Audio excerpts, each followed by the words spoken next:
Hello, this is another one of my videos on Shaykhism, this one dealing with the writings of Sayyed Kazem Rašti. It comes from a long essay by Armin Eschraghi in Encyclopædia Iranica on Kāẓem Rašti. It was first published in 2013 and is available both in print and online. Armin Eschraghi himself has a PhD in Islamic Studies from Frankfurt and is a lecturer in Persian and contemporary Iranian religious thought in Gießen and Frankfurt universities. He's also the author of a monograph in German published by Brill, which translates as Early Shaykhi and Babi Theology, presenting the evidence of Muhammad's special prophethood. So, Rašti left a voluminous literary output in a bibliography penned by Rašti himself. Well over 130 titles are mentioned, whilst another source lists 170 items. Parts of these, according to Rašti's own explicit statement, were lost or destroyed. He doesn't seem to have taken special precautions for preserving his writings. He didn't keep copies of his correspondence, since apparently he was convinced that God would preserve them should it be his will. A number of manuscripts were also destroyed or stolen during riots in Karbala.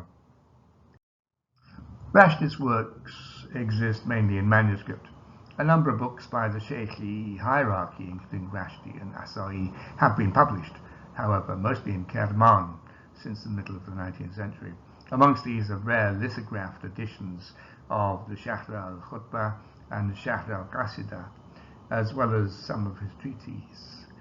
After the Iranian Revolution of 1979, Karamani Shaykhis had to shut down their publication activities, but since the 1990s, a number of works have been published in Kuwait, Lebanon, Iraq, and Syria. The website Al-Abrar contains a large number of Shaykhi works, including some of Rašti's writings. Even more than Asai, Rašti used coded language and esoteric expressions, thus rendering his writings notoriously difficult for the uninitiated. This might have been a reaction to the circumstances under which he taught. Rašti practiced dissimulation, taqiyya, and in his writings followed the long tradition of Islamic writers who arbitrarily chose to express themselves in a somewhat veiled and mysterious language in order to avoid possible attacks by their enemies. He also might have had a Sufi approach in mind, which aims not to divulge certain truths to the unworthy or uninitiated. Sometimes his obscure writings, however, became a target of criticism and mockery by his contemporaries.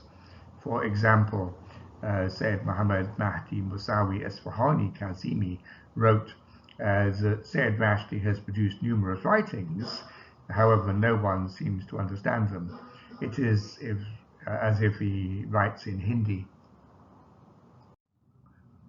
Rašti's writings mainly focus on philosophical, theological, and epistemological themes, as well as to some extent, a lesser extent, the occult sciences. He also wrote on jurisprudence, grammar, and other fields of traditional scholarship. Although he issued a number of authoritative religious rulings, fatwa, it seems that he particularly disliked jurisprudence, as evidenced in his note to Karim Khan Kermani that he should flee from jurisprudence as you would from a lion. Rašti's claim to knowledge of hidden matters is reflected, for example, in his incomplete commentary on the Basmala, a work he claimed to have been inspired directly by the Imam Hussein ibn Ali. Among his earliest works are a commentary on the Ayat al-Kursi and another one on some passages of a book by Mohsin Faiz. His most voluminous work is no doubt his Sharh al-Khutbah at-Tataniya, a partial commentary on a text attributed to the Imam Ali. The authenticity of this highly elusive sermon has been a matter of controversy, but was attested to by both Asari and Rašti, who generally were reluctant to reject traditions solely due to outward criteria or because they were difficult to understand. It's unclear whether the commentary was left incomplete by Rašti himself or whether parts of the manuscript have been lost. Another important work is the slightly less voluminous Sharh al-Qasida al-Lamia, written probably 1841-42.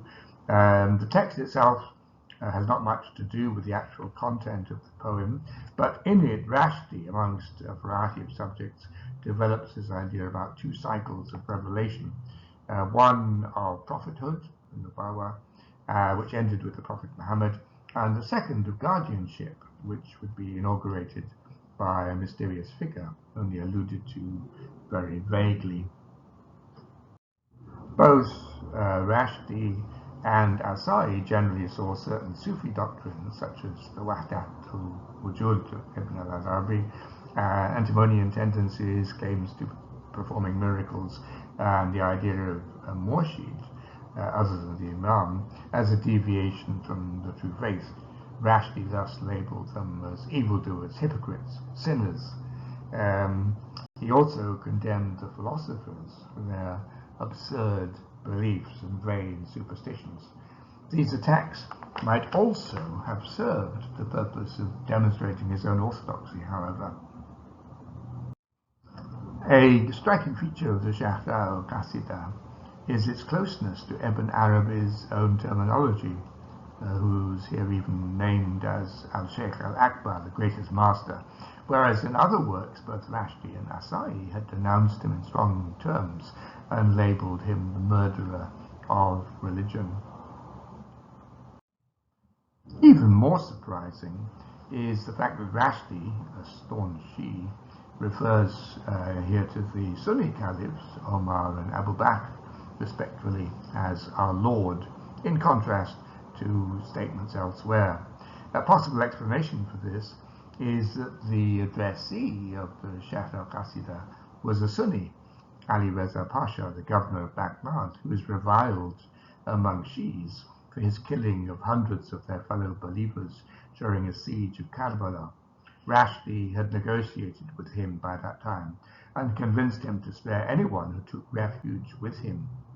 In any case, these examples demonstrate the complexity of Rašti's writings and the difficulty to penetrate his true ideas. In various of his writings, Rašti describes his several meetings with the ulama who were critical of Asari, and in an early apologetic work, which, according to his own statement, was widely disseminated, the main theme was a discussion of the ascension of the Prophet Muhammad to heaven, the Miraj, one of the charges being leveled against Asari being that his alleged denial of the corporeal ascension of the Prophet. The purpose of his treatise was to clear Asari of all charges and to demonstrate that his views were in accordance with traditional Islamic teachings. Rašti also produced a few Persian works, which are mentioned here. However, in these, Rašti avoided matters of doctrinal controversy, even when treating such topics as resurrection and guardianship. And so, for the most part, the work reads like a regular 12-verse Shi'i creed account. As an introduction to specific Shaykhi ideas, therefore, its usefulness may be somewhat limited. Rašti also left behind him a large number of letters written to individuals which have as yet not had careful investigation. Letters to trusted friends and students might in some cases help to identify his true or secretly held ideas, which he chose not to reveal in his more publicly accessible writings.